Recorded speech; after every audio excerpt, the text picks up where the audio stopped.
Hey everyone, thanks for clicking on this video for this week. Let's get to our announcements. First thing is just a friendly reminder about paperwork for those of you that have something that I asked you to complete. Please do that.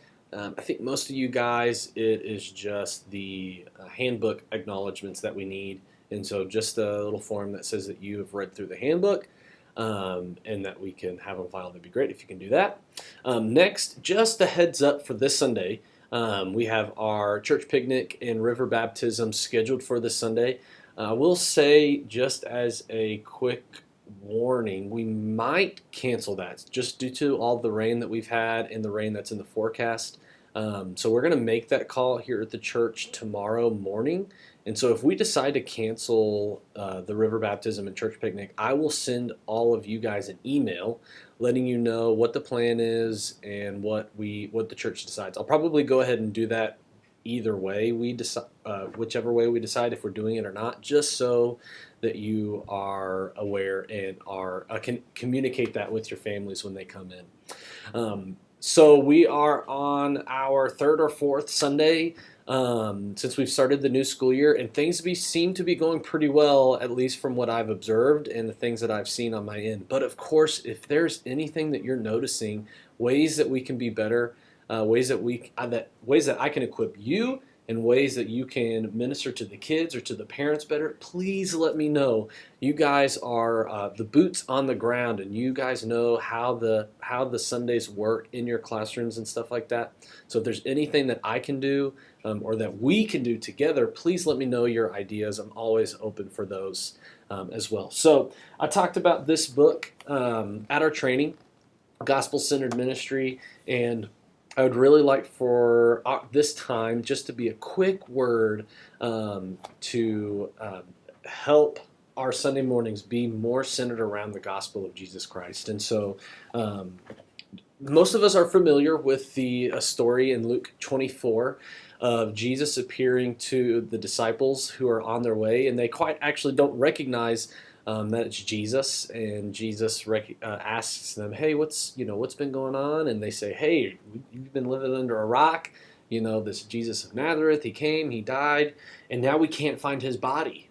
And they keep referring to this, and they say, "We can't find his body. We can't find his body." And they know. They make a reference to what the prophets have said and what the scriptures have said about what will happen to the Messiah, but they don't quite make the connection, and they aren't bold enough to say that Jesus has risen. And so Jesus actually says this to them. This is Luke chapter 4, or chapter 24 rather, verse 25. He said to them, "How foolish you are, and how slow to believe all that the prophets have spoken. Did not the Messiah have to suffer these things and then enter his glory?" Seems a little harsh and a little sharp from a word from Jesus, but that's the thing, is they were bold enough to say that they couldn't find his body, but they weren't able to connect all of the dots. They knew the separate stories in Scripture. They knew what Jesus had said about himself, but they could not make the connection. And that is why Jesus challenged them by saying this. But Jesus, being compassionate, says this in verse 27. "And beginning with Moses and all the prophets, he explained to them what was said in all the scriptures concerning himself." And so Jesus starts from Genesis practically and goes straight through what we know as the Old Testament to show them how Jesus, all of these little things point to Jesus himself. And so that is why we are gospel-centered and why we try to connect each lesson to Jesus, because Jesus himself did that in this passage in Luke 24. And so that is why it is important for us to always see Jesus and always be centered around this gospel as we teach kids and we journey through this entire big story that we call the Bible.